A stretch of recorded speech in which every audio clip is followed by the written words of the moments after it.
Disclaimer, I pro Decaying Winter and definitely not at this perk, but I'll do my best.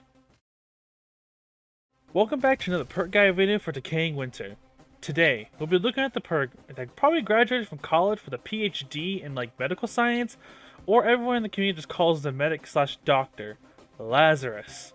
As per usual, we'll take a look at the pros and cons, the ability, traits and equipment to use, and gameplay tips to better yourself with Lazarus and realize you're dying too much to even play the perk. Okay, after that backhand insult, let's take a look at the pros. We get increased max health of 20 HP, with our max HP not actually being 120, so you're able to take a few more hits than usual, but please don't go crazy. We're also immune to bleeding, which means we won't take any bleeding effects from hits, explosions, etc. However, our pros though, any damage that we take will drop our range weapon we are currently holding out. And it does not matter how much damage you took, even 1 damage will make you drop your range weapon that you're holding. Furthermore, we have slower reloading. It is noticeable, but it's actually not life-changing. Kinda hums in the idea that maybe you shouldn't always have a gun, or whatever. And finally, we have reduced melee damage, hammering in the idea again that we aren't actually meant to fight, basically.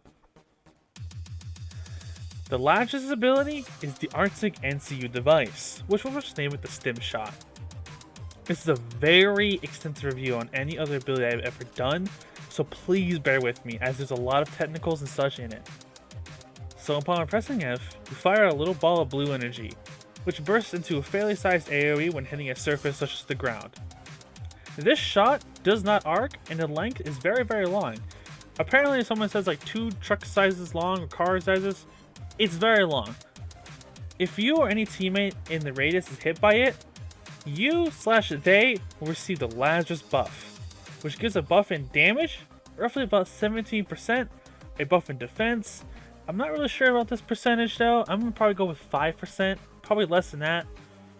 The painkiller effect, which if you don't know, bypasses cripple and fracture, so you can run the Usain Bolt even leave a broken leg, and a mechanic called death prevention. Now, we need to go over this mechanic as there's a big misconceptions and lies about how it works, so let's begin.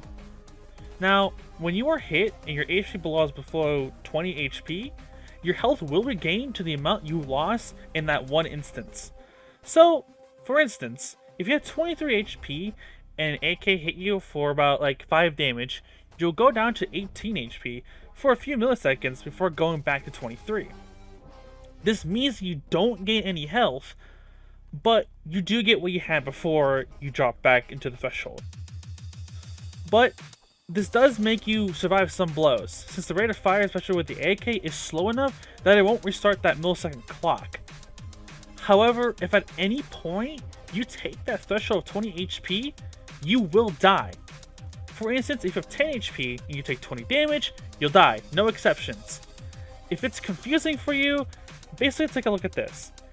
If you're basically taking damage that would drop you below 20 HP, but not to 0, your HP will be restored back to that previous HP that you had. But any lethal damage that drops you to 0 with the buff active will kill you. This buff lasts about 20 seconds and you have 2 of these charges. And you're going to charge about roughly 35 seconds. And as an additional note, because I know people will probably say in the comments if I forget it, it does stun enemies for about a second.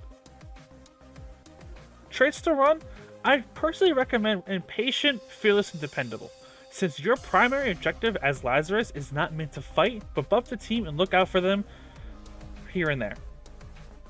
Other traits such as Tormented is okay, but keep in mind that 50 HP will just get shredded, most likely. And Survivor is also a good point to take, but again, taking less damage overall will just benefit you more than just regenerating the HP. But any kind of traits like melee or guns are not your strong choice with this perk, due to the role of Lazarus that it plays and the cons, which we will get into those soon. Equipment choices is very scarce to basically none. Not many of the equipments really actually help your perk at all. And you're not a frontline fighter either, so the ballistic dagger isn't even a good choice either. I mean, sure, it does stun, but again, you're not meant to be fighting in the first place, otherwise you're doing something wrong. The honest best choice you could take though would be the throwing knives, in all honesty. It does help you taking out gun scavs from far ranges. Alright, if you've gotten this far, after that long descriptive ability, then props to you. This is probably one of the most team-oriented perks in the game, as your buff can actually mean life or death in a run-on, in all honesty. Here, I will detail some of the gameplay tips in order for you to help understand how Lazarus is actually played. But now, I really want to state this first and foremost, since I know there's going to be someone saying something. Lazarus is not a fighter. Lazarus cannot output damage as much as the Executioner or whatnot. Sure, you can pepper in some damage, but you're not meant to be in the front lines.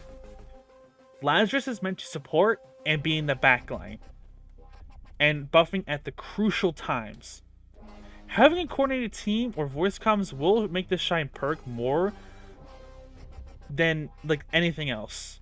But if you don't have friends like me, then you can still shine as a main support role for your team. Now, let's actually continue.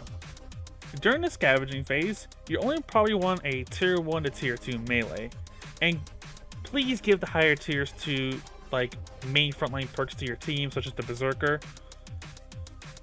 Also, during the scavenging, do not get into big fights or tango with any gun scavs, you'll just die. Against some, like a melee or two, you'll probably be fine, give or take. You can finesse them easily for some rations.